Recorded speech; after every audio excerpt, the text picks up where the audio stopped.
Motion, friction, inertia. जी। Sir inertia तो को थोड़ा इनर्शिया क्या कहलाता है एक्चुअली? कोई भी ऑब्जेक्ट अपने स्टेट ऑफ मोशन, चाहे वो रेस्ट में हो, चाहे किसी कांस्टेंट वेलोसिटी से आगे बढ़ रहा हो, तो जब तक हम लोग उस पे कोई फोर्स नहीं लगाते हैं, तब तक वो अपने स्टेट ऑफ मोशन को बरकरार रखना चाहता है। ये जैसे लॉ कि ऑफ अगर मोशन भी है ये अपना एक। जी, ये न्यूटन्स का first law of first law motion, है, ठीक बिल्कुल। है? तो ये कहलाता है न्यूटन्स फर्स्ट लॉ।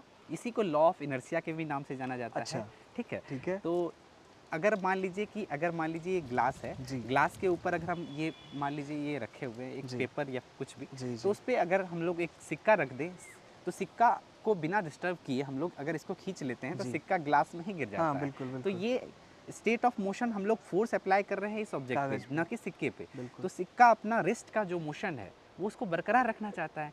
इस चक्कर में क्या हो जाता है, वो उसी वहीं ग्लास गिर में गिर जाता है और जाता है, ठीक पेपर है? हम और लोग खींच पेपर आगे हम लोग निकाल लेते हैं। तो ये न्यूटन्स का फर्स्ट लॉ यहाँ